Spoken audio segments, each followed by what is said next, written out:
Monsieur le Président, vous avez la parole. Ok, merci bien. J'ai dit bonjour à tout le monde. Je vous remercie d'être venu nombreux à ce point de presse que nous organisons ce jour.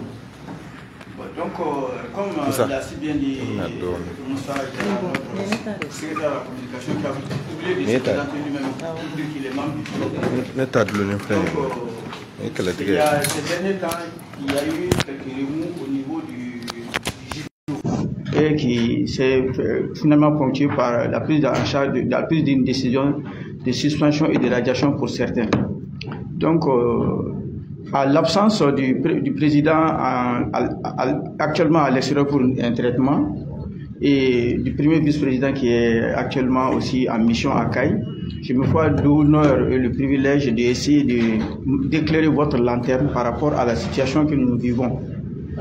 Donc, effectivement, ces derniers temps, depuis qu'on a renouvelé notre bureau en 2021, nous avons été confrontés par certains nombres de problèmes. Tout a commencé par, comme je l'ai dit tantôt, par le renouvellement. Le deuxième vice-président voulait quand même un autre poste, mais le consensus a prévalu.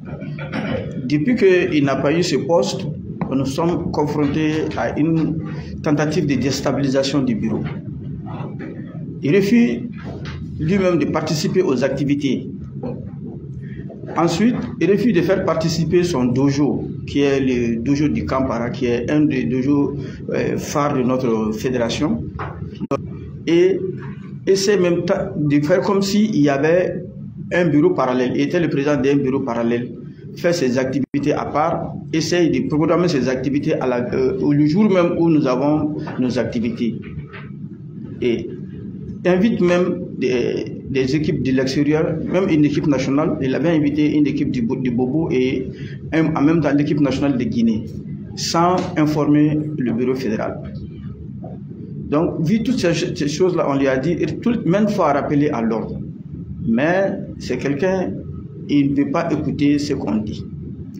Donc, ce qui a fait que, réellement, ces derniers temps, il a fait commis un geste, je vais revenir à ça. Mais avant de parler de ça, je vais parler du cas de Tchefin Sissoko.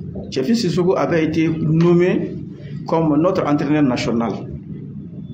Il a participé à quelques compétitions. Mais ces derniers temps, qu'est-ce qu'on a remarqué? Qu'est-ce qui a prévalu à son limogeage? Il devait amener l'équipe au Maroc, au championnat d'Afrique, en 2022, si je m'abuse. Donc, à la veille de son départ, il nous a informé, et on l'a su par les réseaux sociaux, que l'Union européenne lui a donné un certain montant. Le ministre des Sports aussi lui a donné un certain montant. Et que lui il a amené, et c'est sur les réseaux sociaux qu'on a appris ça. On lui a dit que bon, ça c'était au nom du judo, la fédération des judo. Donc, il a été pour faire le championnat et à son retour, on l'a interpellé ici. Pourquoi des agissements comme ça? Il nous a expliqué, on lui a dit que ce n'était pas bon. Ce qu'il a fait, il ne faut jamais faire des actions isolées, il faut toujours informer le bureau fédéral. C'est vrai que ce sont ses relations, il a contacté ses relations pour avoir de l'argent, mais c'était au nom du judo. Il dit qu'effectivement, il reconnaît qu'il a parlé au nom du judo et qu'il s'en excuse qu'il ne va pas reprendre. À l'avenir, ces choses ne vont plus se reproduire. Mais c'est un monsieur qui est réellement imbu de sa propre personne, qui n'aime que placer des actions et dire c'est moi qui ai fait ça, c'est moi qui ai fait ça. Donc, il a dit qu'il a encore le reliquat du montant. On lui dit, bon, maintenant, il met le reliquat du montant. Il dit que non, lui, il propose qu'il paye du matériel pour l'équipe nationale avec cet argent-là. On dit qu'on n'en discute pas, il a effectivement utilisé cet argent-là.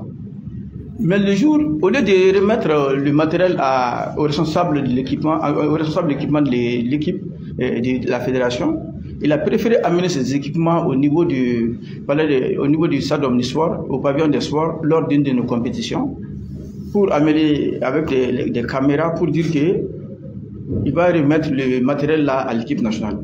Ce jour-là, le président n'était pas présent. Moi, c'est moi qui présidais cette cérémonie. Le président m'a dit de réceptionner le matériel. Il a amené des caméras. J'ai dit que non. essayons de se comprendre, essayons de nous comprendre. Moi, je ne veux pas prendre ce matériel-là avec toi, avec des caméras ou bien des... Parce que je sais, j'ai déjà imaginé le commentaire qu'il voulait aller faire. Il dit que non, tu me remets le matériel, c'est un matériel qui a été acheté avec les fonds du bureau fédéral, donc tu n'as pas besoin de faire une publicité autour de ça pour ta propre personne. Effectivement, il a remis le matériel, mais à mon insu, ils ont fait des photos. Et le lendemain, il a publié sur les réseaux sociaux qu'il vient de remettre au bureau fédéral, de faire une donation au bureau de dons et de kimonos et de ceintures au bureau fédéral. Donc tout ça, c'est pour vous expliquer l'homme. Combien il aime, c'est moi qui fais ça, c'est moi qui fais ça, moi qui fais ça. Donc après ça, on devait participer à l'Open de Dakar. Nous, on avait choisi nos athlètes, nos combattants. Ils devaient aller par air. Donc il est venu nous dire que non, mais le nombre lui paraît un peu insuffisant. Il va amener 4 personnes. Il va amener 4 personnes qu'il va prendre en charge, intégralement en charge, le déplacement et la prise en charge sur place. On dit qu'il n'y a pas de problème. On a accepté. Et une fois sur place à Dakar, il va apporter au premier vice-président qui était le chef de la délégation une facture de 3 000 €. Comme quoi, lui, là, il a dépensé ça, qu'il va être remboursé. Il dit que non, c'est pas ce qui était convenu. Donc, il a multiplié des gestes comme ça. Finalement, on l'a dit que bon, et le DTN a dit que bon, comme il en est ainsi, et que pendant tout son séjour, lui, à Dakar, lui, il a essayé d'entrer en contact avec lui pour quand même qu'ils échangent par rapport à l'équipe. Il n'a pas voulu. Et que, par son mauvais comportement, certaines choses se sont passées. Et mieux que ça, et quand, à la veille de notre départ, de leur départ pour Dakar, ils ont été habillés par le comité national olympique. Bon, ils ont porté ces survêtements, mais à notre grande surprise, il y a un autre équipementier qui les a habillés. On lui a demandé, mais qui est cet équipementier? Il n'arrive pas à nous expliquer. Donc on comprend que, en dehors de notre équipementier, lui aussi, il a son équipementier pour qui il fait de la publicité, parce qu'il a tenu à ce que les athlètes s'habillent dans ces couleurs-là. Donc, quand ils sont revenus, le DTN a dit que finalement, lui, il voit qu'il ne peut plus travailler avec cet entraîneur. Et nous aussi, on a compris que cet entraîneur-là a beaucoup d'entrées. Il sort par là, il rentre par là, il va à l'ambassade de France, il va à l'Union européenne, il pose beaucoup d'actes au nom du judo. Nous avons dit que donc, il serait mieux qu'on se sépare de cet entraîneur-là. Donc, il a été limogé. Donc, c'était pour vous parler d'abord de la personnalité des deux qui sont impliqués dans cette affaire-là. Donc, vers le fin novembre, nous avons tous été témoins. Ils ont été à l'ambassade de France, au domicile d'un conseiller ou d'un chargé d'affaires de l'ambassade de France. Ils ont fait des photos et qu'ils ont balancées sur les réseaux sociaux. Nous étions tous surpris de voir qu'il y avait notre deuxième vice-président de la Fédération malienne de judo, qui est M. Boubou Sidibé, et notre ancien entraîneur, qui est M. Tchefin Sissoko, accompagné de l'équipe nationale, de notre équipe nationale actuelle. Donc, le président a tout de suite fait, le bureau a fait une réunion et tout de suite on a fait un communiqué de presse pour se désolidariser de leurs actions, des gestes et des actions de ces judokas et de certains responsables. On a invité le deuxième vice-président à réunion dans cette salle. On lui a demandé mais qu'est-ce qu'il était allé faire à l'ambassade de France avec nos athlètes. Il dit que lui, il a reçu une invitation. Il ignorait l'objet pour lequel il devait se rendre à l'ambassade. Mais on lui a demandé qu'est-ce qui a été discuté là-bas. Qu'est-ce que vous avez parlé de quoi? Mais il dit de tout sauf du judo. Ils n'ont pas parlé de judo. Ils ont parlé d'une danse qui s'est faite aux Jeux Olympiques, une danse d'acrobate là. Mais des sujets vraiment qui font dormir debout. Mais on lui demande, mais comment tu te retrouves avec l'équipe nationale là-bas? Il dit que lui, il a trouvé ses élèves sur place. Alors que parmi les éléments de l'équipe nationale, il y a au moins 4 de ses athlètes, dont un de ses fils, qu'il a même amené. On dit que, mais Boubou, c'est surprenant que toi, en tant que deuxième vice-président du bureau, tu te retrouves à l'ambassade de France et que tu ne connais même pas l'objet pour lequel tu viens. Il dit que non, et il a juré sur tous les 5 qu'il n'était pas au courant. Il ne savait pas, et on n'a pas parlé de judo. Bon, on lui pose la question, mais pourquoi tu t'es retrouvé sur la photo qui est apparue sur les réseaux sociaux? Il dit que là, il a été piégé. Lui, il ne savait pas que ils ont fait sa photo, la photo là allait sur les réseaux sociaux. Donc, on lui a demandé toutes ces, il a posé mille et quelques questions, on n'arrive pas à comprendre pourquoi ils se sont retrouvés là-bas. Finalement, on a conclu que, mais il dit qu'ils n'ont pas parlé au nom du judo. Nous, on dit que bon, on se désolidarise de ce que tu as fait. Mais mieux que ça, on va prendre des sanctions contre vous. Parce qu'on ne peut pas comprendre que vous allez parler au nom du judo et sans informer le bureau fédéral. Aucunement, le président était là, le premier vice-président était là, ils n'ont pas été informés de ces déplacements-là. Et surtout, ils amènent avec eux l'équipe nationale. L'équipe nationale est sous la responsabilité du bureau fédéral. Et sur les t-shirts là, on voit Aigle Royal. Qu'est-ce que ça veut dire? Aigle Martial. Qu'est-ce que ça veut dire? Aigle, tout le monde sait que quand tu parles d'Aigle au Mali, c'est une référence à l'équipe nationale. Mais ils disent que non. Boubou dit que lui, il est allé à l'ambassade à son propre nom. Il ne savait pas pourquoi il devait aller. Et l'objet pour lequel il s'est rendu. Mais il est parti à son nom personnel, Boubou Sidibé. Bon, donc, après un tour de table, le bureau a décidé qu'il faut les sanctionner. Bon, maintenant, il y a le cas de deux élèves, Sori I et Youssouf Diallo. Youssouf Diallo est un de nos champions. Mais il se trouve malheureusement que les Sambo utilisent ces deux athlètes-là sans nous informer. On les voit sur les réseaux sociaux. Ils sont à Marrakech, tantôt à Erevan. Donc, nous, on dit qu'on a interpellé Youssouf.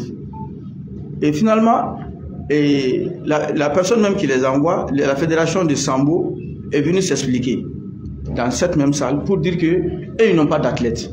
Ils utilisent les athlètes du judo, du kickboxing et même de la lutte.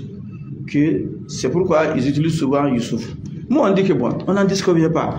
Mais si vous voulez utiliser nos athlètes, informez-nous à l'avance par lettre pour que si pendant ce temps on n'a pas de programme sur eux, donc pour que on les laisse à votre disposition.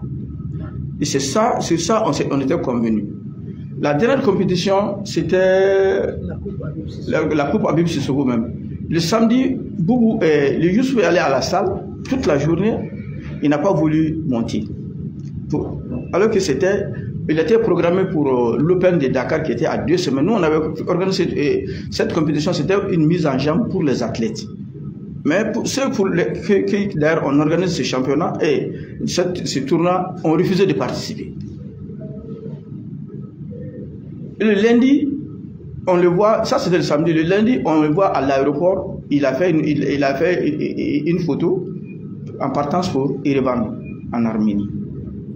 Nous on dit que trop c'est trop.